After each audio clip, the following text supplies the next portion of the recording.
ಉತ್ತರ ಕನ್ನಡ ಜಿಲ್ಲೆಯ ಕಾರವಾರದಲ್ಲಿ ಸೀಬರ್ಡ್ ನೌಕಾನೆಲೆ ಯೋಜನೆಗೆ ಭೂಸ್ವಾಧೀನಪಡಿಸಿಕೊಂಡ ಪ್ರಕರಣಗಳಿಗೆ ಸಂಬಂಧಿಸಿದಂತೆ 112 ಪ್ರಕರಣಗಳಿಗೆ ಒಟ್ಟು 27 ಕೋಟಿ 70 ಲಕ್ಷ ರೂಪಾಯಿಗಳ ಹೆಚ್ಚುವರಿ ಪರಿಹಾರವನ್ನು ಕೇಂದ್ರ ಸರ್ಕಾರ ಬಿಡುಗಡೆ ಮಾಡಿದೆ. ಭೂಸ್ವಾಧೀನಪಡಿಸಿಕೊಂಡ ಅಗತ್ಯ ದಾಖಲೆಗಳನ್ನು ಒದಗಿಸಿದ 35 ಪ್ರಕರಣಗಳಲ್ಲಿನ ಫಲಾನುಭವಿಗಳಿಗೆ 6 ಕೋಟಿ 87 ಲಕ್ಷ ರೂಪಾಯಿಗಳ ಪರಿಹಾರ ಮೊತ್ತವನ್ನು ಸಂಸದ ವಿಶ್ವೇಶ್ವರ ಹೆಗಡೆ ಕಾಗೇರಿ ನಿನ್ನೆ ವಿತರಿಸಿದರು.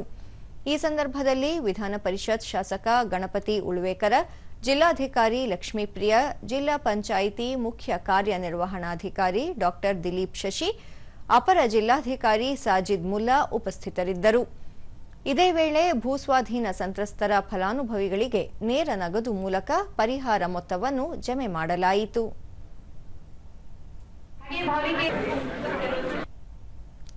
ಬಳಿಕ ವಿಶ್ವೇಶ್ವರ ಹೆಗಡೆ ಕಾಗೇರಿ ಸೀಬರ್ಡ್ ನೌಕಾನೆಲೆ ಯೋಜನೆಗೆ ಭೂಸ್ವಾಧೀನಪಡಿಸಿಕೊಂಡ ಪ್ರಕರಣಗಳಿಗೆ ಸಂಬಂಧಿಸಿದಂತೆ ಸಮಸ್ಯೆಗಳನ್ನು ಕೇಂದ್ರ ರಕ್ಷಣಾ ಸಚಿವರು ಪರಿಹರಿಸಿದ್ದು, ಅದರಂತೆ ಪರಿಹಾರ ಮೊತ್ತವನ್ನು ಶೀಘ್ರ ಬಿಡುಗಡೆ ಮಾಡಲಾಗಿದೆ.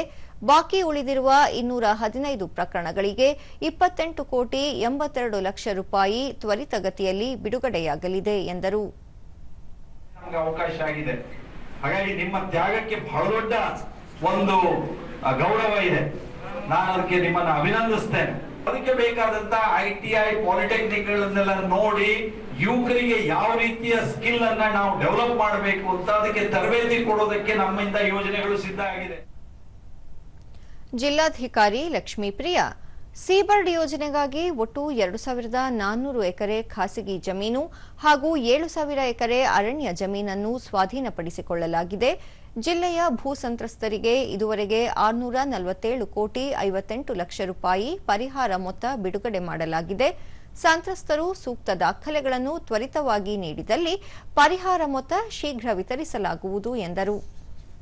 ಅವಕಾಶ ಮಾಡಿಕೊಡ್ತಾರೆ. 28 ಕೇಸಸ್ ನಮ್ಮ SLA ವತಿಯಿಂದ ಆಗುತ್ತೆ.